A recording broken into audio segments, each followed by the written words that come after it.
હે ઈશ્વર, આજે ચોરી કરવા માટે કોઈ સારું ઘર બતાવજો મને. લો હમણાં આવ્યો.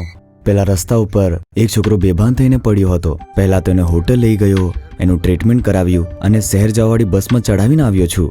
શું કહ્યું? હોટલમાં ટ્રીટમેન્ટ?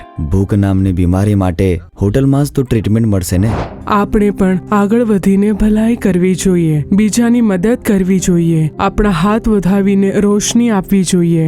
પરમેશ્વર આપણને ભરપૂરીથી આશીષ આપે.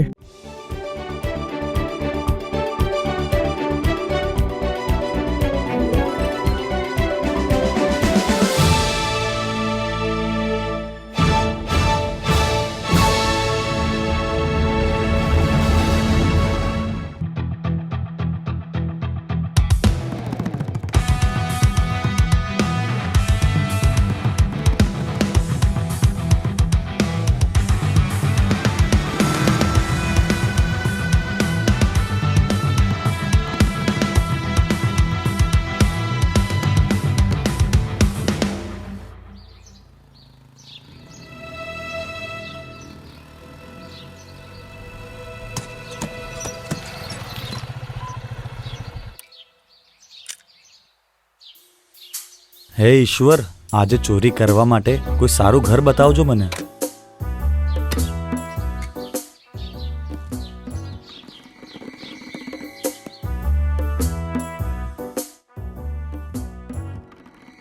લો હમણાં આવ્યો.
શું વાત છે?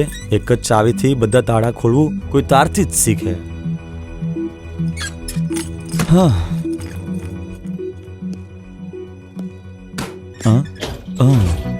આ શું? બધું આટલું આરામથી ખુલી જાય છે.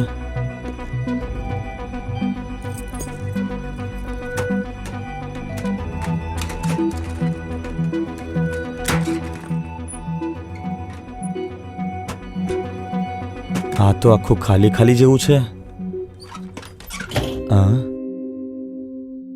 આ પૃથ્વી પર તમે ધન એકઠું ના કરો. આ ઘરમાં તો કંઈ જ નથી મળવાનું.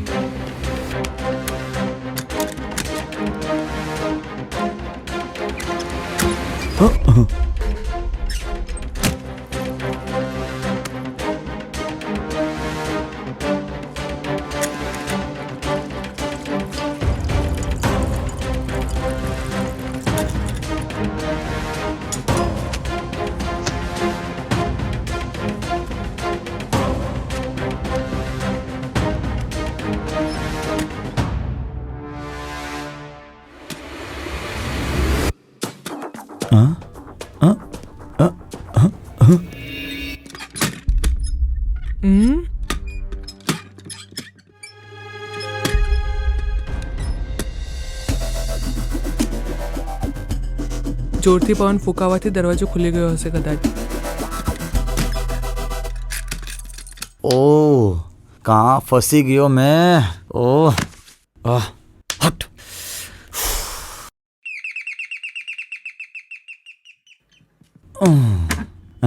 શું થયું દીકરી? ખૂબ જ થાકેલી લાગે છે ને? હા મમ્મી, સ્કૂલમાં બહુ બધા નોટ્સ લખવાના હતા. સારું, હાથ મોં ધોઈ લે, મેં ચાય લઈને આવું છું.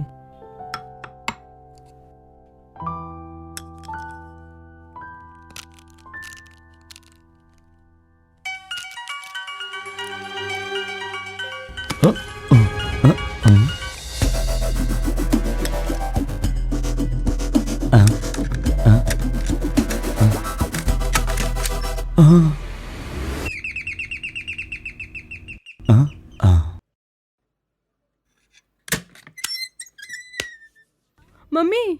પપ્પા આવી ગયા.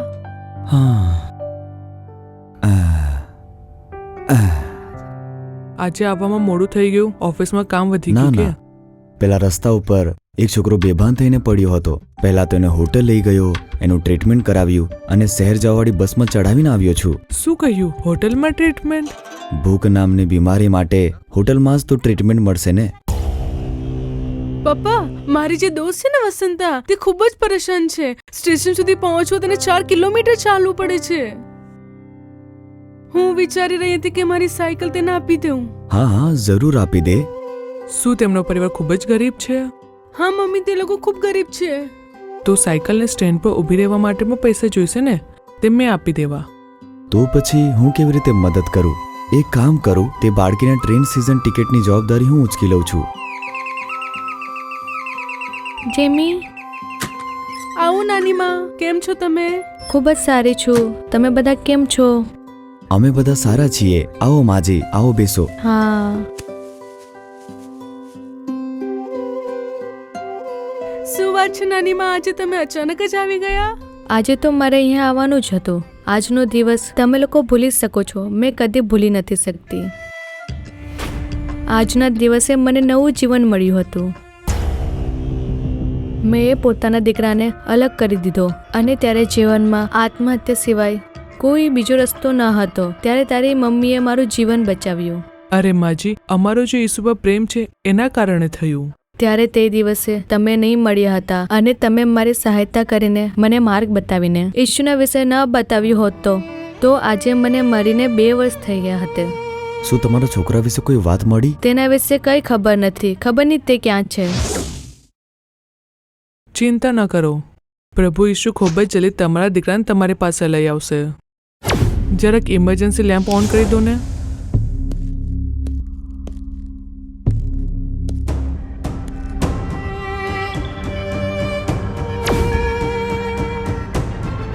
આ કોણ છે? આ ઘરની અંદર કેવી રીતે આવ્યું?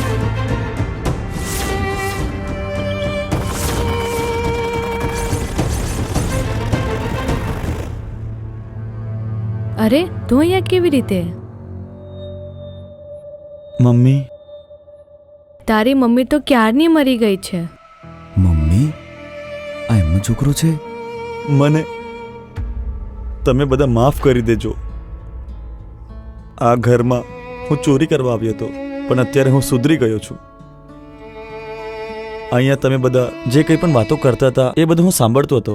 તમે તમારું જીવન બીજા માટે જીવી રહ્યા છો. આ વાત મને બદલી દીધું છે. મેં ઈસુ ખ્રિસ્ત વિશે સાંભળ્યું તો હતું, પણ આજે તમારા દ્વારા મેં ઈશુને જોઈ પણ લીધું. આજ સુધી જે મારું જીવન અંધારામાં હતું, હમણાં જીવનમાં રોશની આવી ગઈ છે.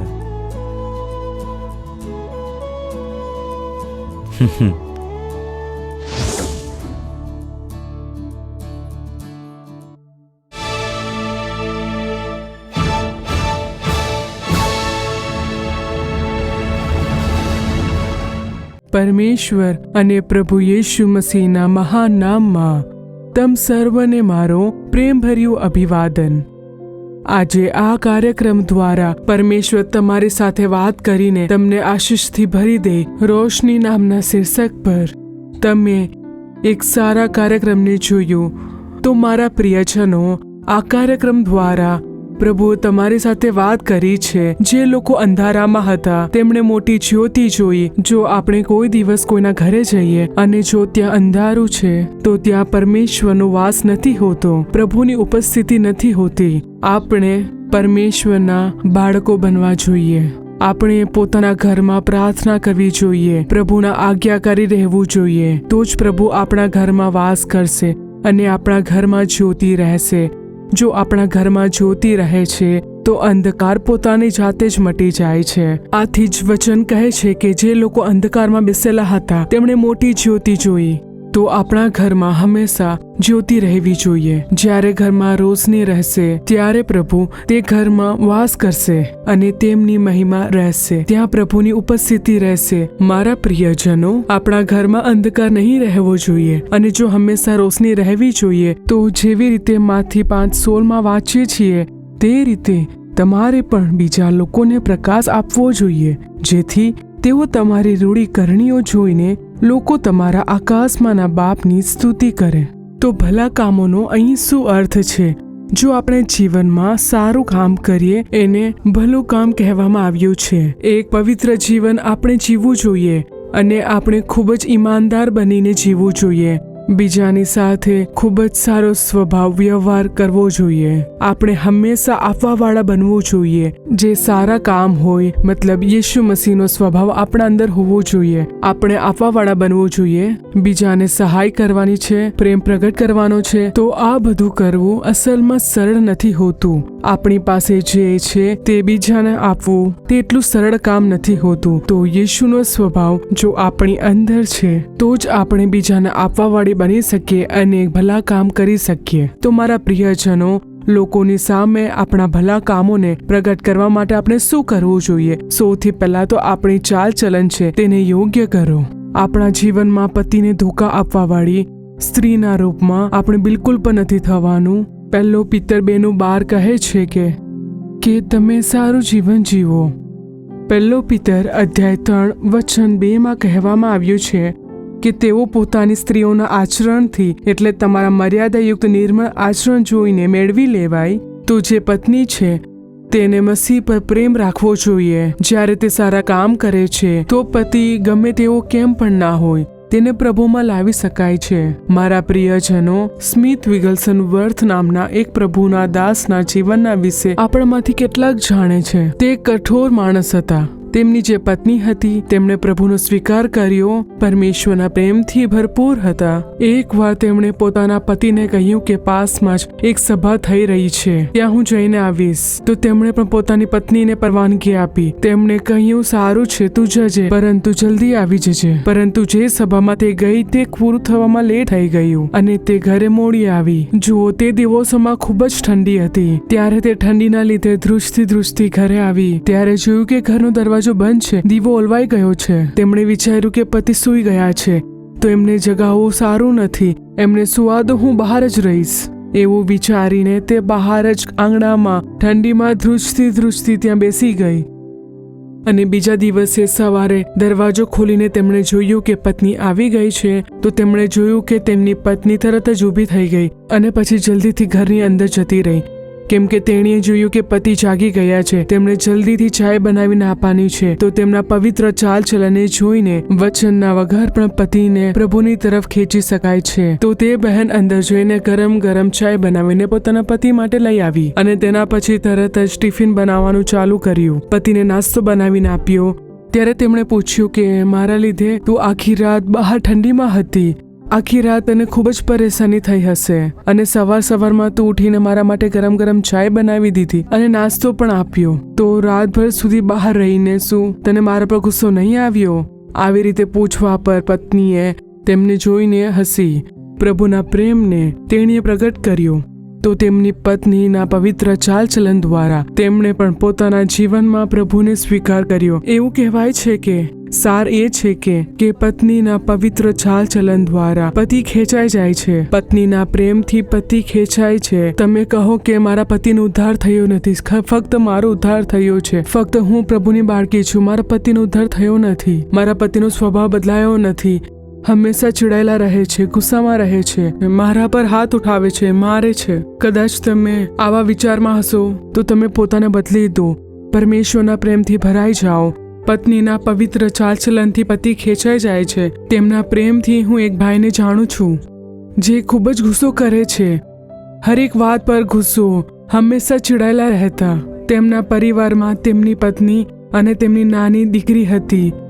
એકવાર જ્યારે પોતાની પત્ની અને બાળકીને લઈ આવ્યા ત્યારે કહ્યું કે મારો સ્વભાવ જાનવર જેવો છે. હરેક વાત પર પત્નીને મારું છું. આવા સ્વભાવનો હું માણસ છું. પરંતુ મારી પત્ની ખૂબ જ શાંત છે, શાંત સ્વભાવની છે, હંમેશા હસતી રહે છે. બાઇબલ વાંચે છે, પ્રાર્થના કરે છે, પરમેશ્વરની સંગતિમાં રહે છે, તે પ્રભુની બાળકી છે. અને તેના સ્વભાવને જોઈને હું પણ પ્રભુનું સંતાન બની ગયો અને હવે અમારું પૂરું પરિવાર પરમેશ્વરની સંતાન બનીને ખુશીની સાથે રહે છે. મારા પત્નીની પ્રાર્થનાથી, મારી પત્નીના શાંત સ્વભાવથી, મારા પતિના ધીરજથી મેં પરમેશ્વરનો સ્વીકાર કર્યો છે એવું એ ભાઈએ કહ્યું છે. તો આ કાર્યક્રમથી જોડાયેલ હરેક બહેનોને હું એ જ કહું છું કે તમારા પવિત્ર ચાલચલન દ્વારા તમારા પતિને તમે ખેંચી શકો છો. કે તમે ગુસ્સે થાવ છો, નારાજ થઈ જાઓ છો, કે તમારે જે કંઈ પણ પતિ માટે કરવું છે તે તમે નથી કરતા, તો તે કરવાનું ચાલુ કરો અને જીવનમાં સારા કામો કરો. તે પણ એક આત્મા છે.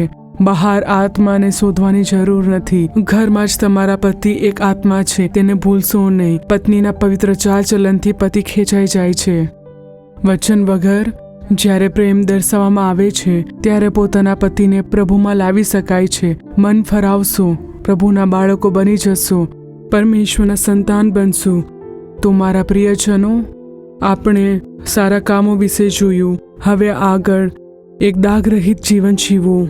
આપણા જીવનમાં દાગરહિત અને સારા કામો આપણને કરવું જોઈએ અને સદા પવિત્રતાના કામો આપણે કરવા જોઈએ. દાનિયેલ 1:8 કહે છે કે પણ દાનિયેલે પોતાના મનમાં નિશ્ચય કર્યો કે રાજાનું ભોજન કે તેનો દ્રાક્ષ રસ લઈને હું મારી જાતને ભ્રષ્ટ કરીશ નહીં. તેથી તેણે આ સપનાઝની મદદ માંગી કે તેને અપવિત્ર ના થવું પડે. તો દાનિયેલે પણ પોતાની પવિત્રતા સંભાળી આપણે કોઈ પણ પ્રકારના પાપમાં ન પડીને ક્યારે પોતાના જીવનમાં દાગ ન લાગવા દેતા અને એક પવિત્ર જીવન જીવતા રહેવું પડશે. આપણે જે પરિવાર સંભાળીએ છીએ પોતાના જીવનમાં પતિની આગળ પવિત્ર રહેવું પડશે. પતિએ પત્નીની આગળ સાચા રહેવાનું છે. બાળકો પણ ખરાઈથી જીવે અને પવિત્ર જીવન જીવવું પડશે. જ્યારે પવિત્ર જીવન જીવીએ છીએ ત્યારે પ્રભુ દ્વારા રાખેલ આશીષને આપણે પ્રાપ્ત કરી શકશું. બેબીલોન દેશમાં દાનિયેલને હંમેશા સફળતા પ્રાપ્ત થઈ. તો આપણા જીવનમાં, આપણા કાર્યમાં પ્રભુ હંમેશા સફળ બનાવશે. આપણે જ્યારે એક પવિત્ર જીવન જીવીએ છીએ પ્રભુ આપણા કાર્યને પણ પૂરી રીતે સફળ બનાવશે. ત્રીજી વાત, આપણે ગરીબ લોકોની સહાય કરવાની છે. પ્રેરિત 9:36 જોપ્પામાં તાબીથા નામની એક વિશ્વાસી સ્ત્રી હતી. તે તેનો સઘળો સમય ભલું કરવામાં અને ગરીબોને મદદ કરવામાં ગાળતી. દોરકાસ હંમેશા ગરીબ લોકોની સહાય કરતી હતી. ત્યારે સ્વર્ગે તેમના ભલા કામોને સ્મરણ કર્યું અને તેના જીવનના દિવસોને પ્રભુએ વધાવી દીધા. તેના દ્વારા પરમેશ્વરની મહિમા થઈ અને સારા કામો દ્વારા જ્યોતિ પ્રગટ થઈ. અને યેશુને જોશો તો મારા પ્રિયજનો, જ્યારે આપણા દોરકાસને જોઈએ છે તેમણે હંમેશા ભલા કામો કર્યા, દાન ધર્મના કામોમાં હંમેશા વળગી રહી અને હંમેશા તેણે જ્યોતિ પ્રગટ કરી. એટલે મારા પ્રિયજનો, દોરકાસની જેમ આપણે પણ સારા સારા કામ કરવા જોઈએ, દાન ધર્મ કરવું જોઈએ, ગરીબોની સહાય કરવી જોઈએ, પીડિત લોકોની સહાયતા કરવી જોઈએ, જે અનાજ છે તેની સહાય કરવી જોઈએ, જેની પાસે કંઈ જ નથી તેમને આપણે દાન આપવું જોઈએ. તે તમારે કરવું પડશે. હું મારી વસ્તુ અન્ય લોકોને કેમ આપું? હું આવું કદાપી ના કરીશ એવું તમારે બિલકુલ પણ વિચારવું ના જોઈએ. જ્યારે આપણે લોકોને આપીએ છીએ ત્યારે પરમેશ્વર કેટલાક ગણું પાછું આપે છે. તો મારા પ્રિયજનો, અમારી સાથે કામ કરવા માટે એક ખૂબ જ સારી સ્ત્રી હતી. તે મહિલાના જે પતિ હતા તે પિયકડ હતા. તે છોકરીના લગ્નની વાત ચાલતી હતી. હવે તે મહિલા યીશુને તો ન જાણતી હતી. ત્યારે તે મહિલાએ મને પૂછ્યું કે માં, મને સહાય કરો, મારી છોકરીના લગ્ન છે, મારા પતિ પિયકડ છે અને છોકરીની વાત ચાલે છે, મને પૈસા જોઈએ છે, પૈસાની સહાય કરો, એવી તેણે માંગ કરી. ત્યારે મેં કહ્યું સારું છે અને મેં તેના માટે પ્રાર્થના કરી અને તેના હાથોમાં મેં પૈસા આપ્યા. અને જ્યારે મેં તે પૈસા તેને આપ્યા, તેને હાથમાં રાખીને ખૂબ જ રડવા લાગી. તેને સમજમાં નહીં આવતું હતું એટલા માટે ખૂબ જ રડવા લાગી. તે પૈસાને હાથમાં રાખીને મને જોઈને તે મહિલા ખૂબ જ રડવા લાગી. ત્યારે મેં કહ્યું, તમે પ્રભુને પકડી રાખો, યીશુ પર વિશ્વાસ કરો, યીશુને પ્રાર્થના કરો, પ્રભુ તમારા કાર્યને સંભાળી લેશે. પ્રભુ યીશુ તમારી જિમ્મેદારી લેશે. તમારી જરૂરતો બધી જ પ્રભુ સંભાળશે, એકદમ સારી રીતે તને ચલાવશે. તમે ફક્ત પ્રભુમાં બની રહો, એવું મેં તેને કહ્યું. તો મારા પ્રિયજનો, આપણે આપવું જોઈએ. તો આપણે બીજાની સહાયતા કરીને બીજાના આંસુ લૂછી નાખીશું. તો એવું કરો કે જેની પાસે પૈસા છે, પતિ પત્ની બંને સારી રીતે કમાય છે, બાળકો સારા કમાય છે, તો જેની પાસે પૈસા છે તે લોકો આપો. આપવાનું એક મન હોવું જોઈએ, જેવી રીતે દોરકાસનું મન હતું. તેણે ખૂબ સારા કામ કર્યા, દાન ધર્મો કર્યા અને તેણે પ્રભુની મહિમા કરી. તેણે કેટલાક લોકોના જીવનમાં રોશની આપી. જે લોકો અંધકારમાં હતા તેને યેશુના વિશે કહીને સારા કામો કર્યા. તેણે કેટલાક લોકોને જ્યોતિમાં ચલાવ્યા. તો આપણે પણ આગળ વધીને સારા કામો કરવા જોઈએ. બીજા લોકોની મદદ કરો, પોતાનો હાથ આગળ વધાવો અને જ્યોતિ પ્રગટ કરો. તો પરમેશ્વર આપણને આશીષ આપશે. પ્રભુ આપણા પરિવારને આશીષ આપે અને તેને આગળ વધાવો. ચાલો આપણે પ્રાર્થના કરીએ. હે પ્રભુ યેશુ, તમને ધન્યવાદ આપીએ છીએ પ્રભુ. આ કાર્યક્રમ દ્વારા તમે અમારી સાથે વાત કરી પ્રભુ, તેના માટે પ્રભુ તમારો ધન્યવાદ કરીએ છીએ. આ દુનિયામાં તમે અમને પસંદ કર્યા છે પ્રભુ. તમારા માટે જીવવા માટે તમે અમને બનાવ્યા છે, એના માટે તમારો ધન્યવાદ. અમે તમારા મનને ઠેસ નથી પહોંચાડવા માંગતા, અમે તમને દુઃખ નથી આપવા માંગતા. અમને પવિત્ર જીવન જીવવું છે અને તમારા માટે એક સાક્ષીનું જીવન જીવીએ. જે કાર્ય તમને બિલકુલ પણ નથી ગમતું એવું અમને નથી કરવું, તમને દુઃખ નથી પહોંચાડવું. ફક્ત અમે તમને મહિમા આપવાવાળા બાળકો બનીએ. તમે અમારી સહાયતા કરો. અમે જ્યાં છે ત્યાં અમે જ્યોતિ પ્રગટ કરીએ. અમારા પરિવારમાં તમારી જ્યોતિ બની રહે. જે લોકો અંધકારમાં બેસેલા હતા તેણે ખૂબ જ મોટી જ્યોતિ જોઈ. આ વચનના અનુસાર તમને એક જ્યોતિના રૂપમાં જોવા માટે તમે અમારી સહાયતા કરો. જે પરિવારમાં અંધકાર છે ત્યાં જ્યોતિ પ્રગટ થાય પ્રભુ. પરિવારમાં જોવાવાળા જે શ્રાપ છે, પરિવાર જે શ્રાપના બંધનમાં છે, તે યેશુના નામમાં સંપૂર્ણ રીતે નષ્ટ થાય. પરિવારમાં આશીષની બાધા લાવવાવાળી આત્માઓ, પરિવારની આશીષમાં બાધા લાવવાવાળી હરેક શૈતાનિક કાર્ય યેશુના નામમાં નષ્ટ થઈ જાય પ્રભુ. અને દોરકાસની જેમ પ્રભુ સારા કામ કરવા માટે તમે અમારી સહાયતા કરો પ્રભુ. આપવાનું એક મન પ્રદાન કરો પ્રભુ. જે સહાયની માંગ કરે છે એ લોકોની સહાય કરવા માટે કૃપા કરો. સહાય કરવા માટે અમારા હાથ આગળ વધાવો. અમને સારા કાર્ય કરવા છે પ્રભુ. બીજા પરિવારોને નવું જીવન આપવું છે પ્રભુ. અને જે ગરીબ છે એમની સહાયતા કરવી છે. ગરીબ બાળકોના અભ્યાસ માટે અમારે મદદ કરવી છે પ્રભુ. તેના માટે નવા માર્ગો ખોલીને તમે આશીષ આપો પ્રભુ. આશીષ આપો પ્રભુ. આ સંસારમાં પ્રભુ, આ પરિવારમાં પ્રભુ, અમારા નીચ કાર્યમાં પ્રભુ જ્યોતિમય બનવું છે. તમારા માટે ઉઠીને પ્રકાશમાન બનવું છે. અમારા દ્વારા તમારા નામની મહિમા થઈ જાય પ્રભુ. અમે જે સારા કામ કરીએ છીએ તેનું પ્રતિફળ અમને સ્વર્ગમાં અવશ્ય મળશે એવું અહેસાસ કરાવીને પ્રભુ અમને ભલાઈ કરવાની છે, દાન ધર્મ કરવાનું છે. કઈ પ્રકારની બલિ પ્રભુ તમને પસંદ છે પ્રભુ? તો તમારા પ્રિય બાળકો બનીને તમારા માટે સાક્ષી બનવા માટે કૃપા કરો પ્રભુ. તમે આવું કરી રહ્યા છે એના માટે પ્રભુ તમારો ધન્યવાદ. પરિવારને આશીષ આપો. બાળકોના કામો પર તમારી આશીષ રહે. તેમના જીવનમાં તમે ખૂબ મોટા કામ કરો. તેમની આશીષમાં જે બાધા છે તે યેશુના નામથી નાશ થઈ જાય. આવા પરિવારોને તમે સારી રીતે ચલાવો. તમે આવું કરી રહ્યા છે એટલા માટે તમારો ધન્યવાદ. પ્રભુ યેશુના નામથી પ્રાર્થના કરીએ છીએ પિતા. Amen, amen. તો મારા પ્રિયજનો, પ્રભુએ આપણી સૃષ્ટિ જ્યોતિ ફેલાવવા માટે કરી છે અને આપણે રોશની ફેલાવી જોઈએ. જ્યોતિમય બનીને ભલાઈના કામો કરો, બીજાની મદદ કરો, પોતાના હાથો આગળ વધાવો અને દિલથી આપવાવાળા તમે બનો. તો જ્યારે આપણે આપીએ છીએ ત્યારે પ્રભુ આશીષ આપે છે. આપણે ગરીબ પરિવારો વિશે વિચારવું જોઈએ. ગરીબોની સહાયતા કરો, હાથ આગળ વધાવો. પરિવારોમાં પરમેશ્વરનો આશીષ બની રહે. આમીન, આમીન. For further details and prayer support, contact Jesus Redeems Ministries, Nallumavadi, Tuticorin District, 628211. Our phone number 04435454545. Email info@jesusredeems.org. Our website www.jesusredeems.com. God bless you.